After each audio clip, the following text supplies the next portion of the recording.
This is the value of wrestling, the revolutionary force in wrestling podcasting.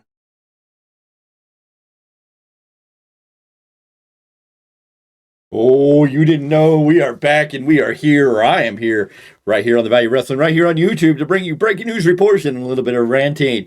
Ladies and gentlemen, are the Young Bucks unhappy in AEW? Is there a lot of breaking news coming out of that?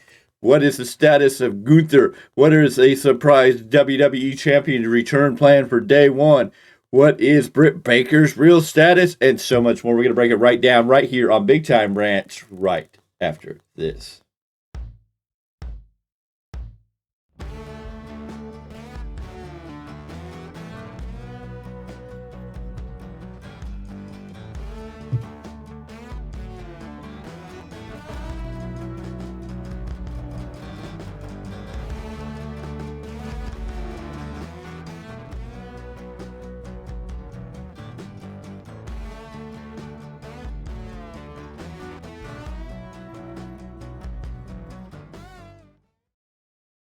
Oh, you know.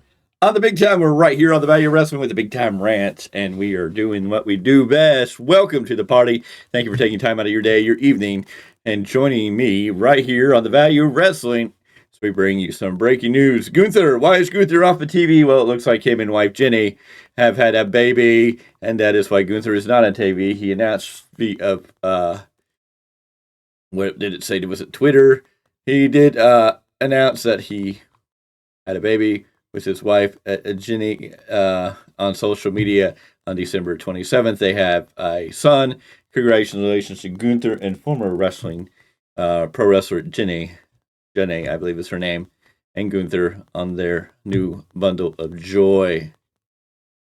WWE planning for former champion returning at Day 1 Raw. Yes, Strong Rod Shep is reporting sources within WWE speaking vaguely, claiming that the company is on the 1 yard line and landing a former WWE champion to appear on the show, and they feel confident that they can get the deal done. It is worth noting that the former WWE champion was the terms used by those sources. We asked if the name was one that was active or a retired talent, but weren't given that info. We'll continue to work. This is all coming from Sean Ross Sapp. We weren't given a name, but we know that it looks like WWE is trying to bring a surprise for Day 1, Monday Night Raw, on a Monday in to play a role in Day 1.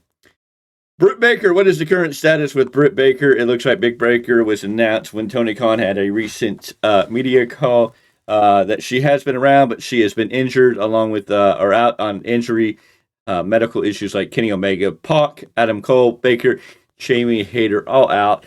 Baker has been around. She was in Orlando for the tapings, but was not used on TV in any shape or form. So we know Britt Baker's there. What is the plans with Britt Baker? When will we see Britt Baker back on AEW TV? It is hard to say, but we know right now it looks like she's out for injury reasons, and we'll have to wait and see. A lot of speculation on Andrade El Idolo. Andrade El Idolo just competed in the Continental Classic. He did not win the Continental Classic and is going into World's End to take on Miro. After Andrade has aligned himself with CJ Perry, Miro's wife in real life, and leading to a situation where Miro at one point said after the tournament's done, he was going to take care of Andrade. And with Tony Khan's booking, we jump right into the match without any build. I don't know if this has to do with rushing to get here due to Andrade's contract coming up fairly soon with an AEW. Does not look like he re-signed. So it's heavily believed through many sources that he's going to return to WWE, but it's also noted that Andrade may have agreed to go and stay with AEW if Tony can make a better offer than WWE. Andrade talked to the press after the match and said he's got a lot of open doors in 2024. He's not sure which one he'll choose. We know there's interest in him wanting to be MCMLL. He'd also like to work New Japan. And so we want to see where Andrade is going. Heavy rumors and speculation he's going to return to be with his wife, Charlotte Flair, back in WWE. It could be very interesting. Where are we going to see Andrade lead? What is going to happen next? We have to wait and see. In other news, Mercedes Moné making a lot of rounds, being a lot talked about, keeping things open and interesting. There's a lot of rumors. WWE just signed Charlotte to a huge contract, and Mercedes Moné is asking for big money. Could WWE come up with that money? Will they want to come up with that money? Would that affect other people that are coming up on contracts if they give money, Mercedes Moné the money? And we know that Mercedes Moné dropped a Triple H scene photo, continuing to spice up the speculation about her return as Sasha Banks to WWE. Could we see it in the future? And how it's going. It is going to be very, very interesting as we move forward. Ladies and gentlemen, we also know that World's End is this weekend, and Tony Khan's booking is Tony Khan's booking. Most of these matches were booked since Wednesday, with an added second 8-man tag that definitely doesn't make sense. We have Bryan Danielson, Claudio Castagnoli teaming with Daniel Garcia and Mark Briscoe to take on the team of Brody King, Jay White, Jay Lethal, and Roosh. So all these men competed in the Continental Classic. The odd part is with Mark Briscoe being part of the Gold League, but being on the team with Bryan Danielson, Claudio Castagnoli, and Daniel Garcia, who are all part of the Blue League.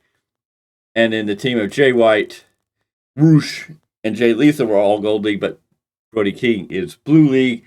I don't know why we have the switch up. You have Daniel Garcia, who's pretty much been playing a heel.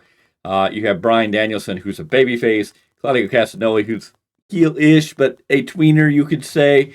And then Mark Briscoe is very over and super babyface, taking on the team of Jay White, who should come off as a heel with Bullet Club, but Bullet Club does get cheered. Jay Lethal, who's completely lost in the shuffle. Brody King, who's kind of a guy who's there. And then Roosh, who's supposed to be in a sort of babyface heel. I don't know.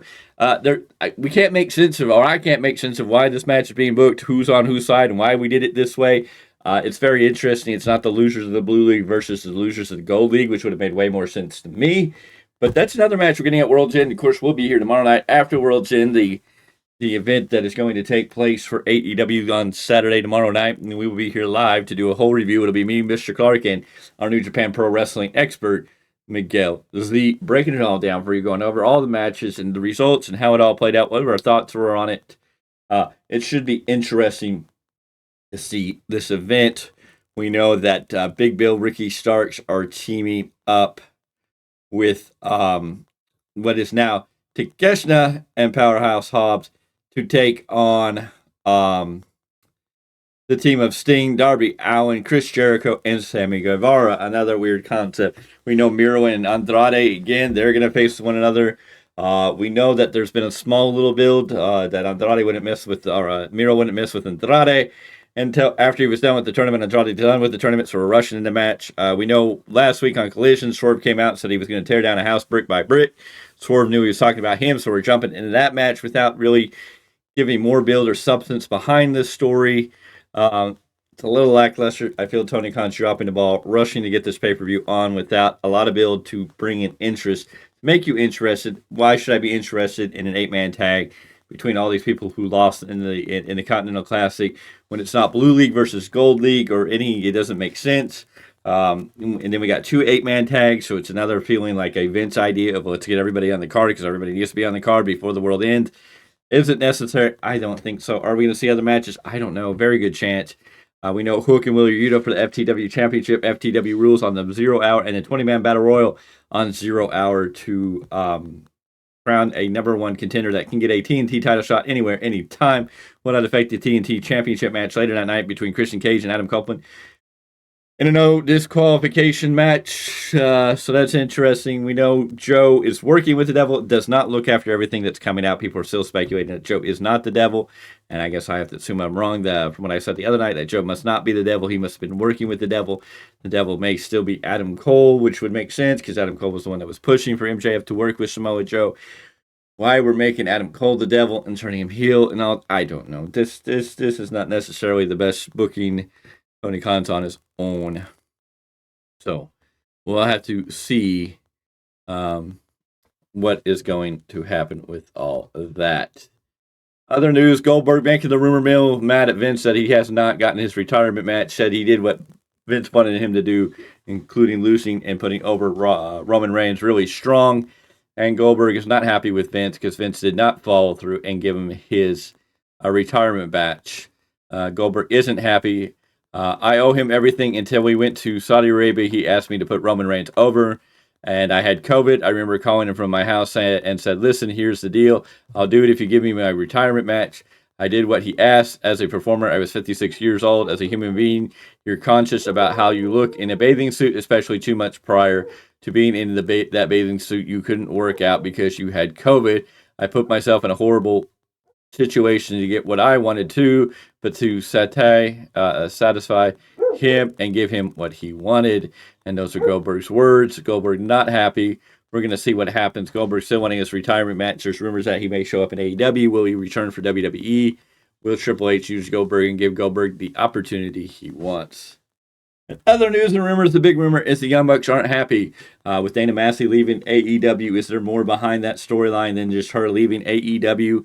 Not necessarily that she was one of the best in the positions she had at merchandising, but she did the best she could, I think, with what she had. But it does not look like the Young Bucks are very happy with the current role in AEW and didn't necessarily want to re-sign with AEW, but the money was good, and that's why they re-signed and staying with their friends. And the unanimous decision, or the group decision, the group vote that went down. But there's potential that the Young Bucks aren't happy with AEW. We know they're starting a new gimmick with a new stable. They're getting names to kill the business and Super Dick Party and Dick Party trademarked and prepared to be used in the world of professional wrestling. We'll have to see what they do when they come back and how that plays out. But it definitely seems like the Young Bucks may not be happy with Tony Khan. They may not be happy in AEW. They may not want to re-sign in the first place. A lot of speculation out there. Again, this is all rumors and innuendos.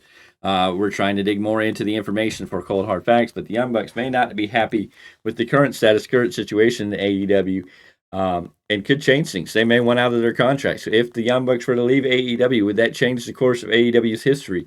And Omega is definitely out now with diverticulitis. We don't know when he'll be back or how long it's going to take him to recover and be able to get back, if he can get back. Hangman Page is kind of falling down the range, kind of seems lost in the AEW hustle.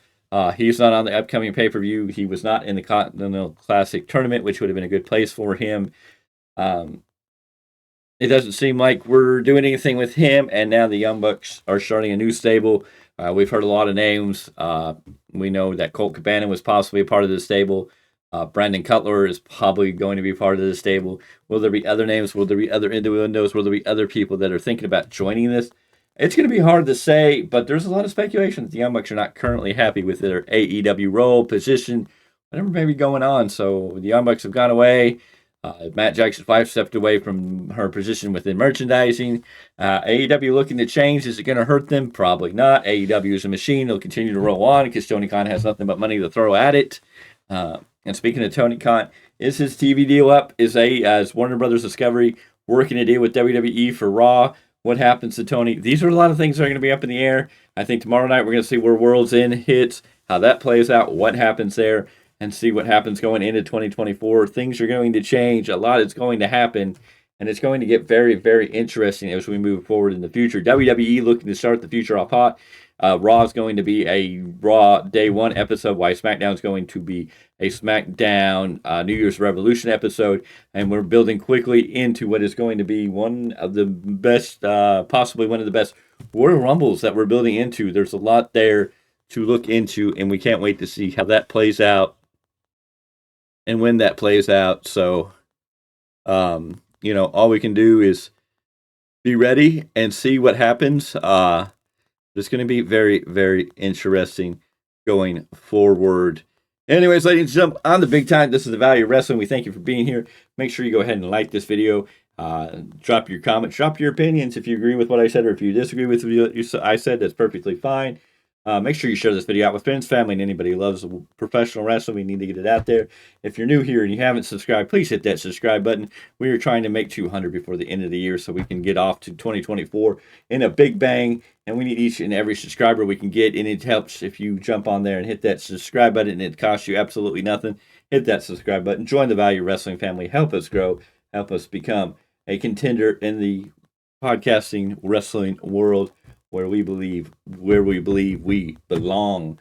I am the Big Time. This is Big Tyme Rants. We will see you tomorrow night after World's End with a complete review of that pay-per-view. But until next time, I will see you on the next one.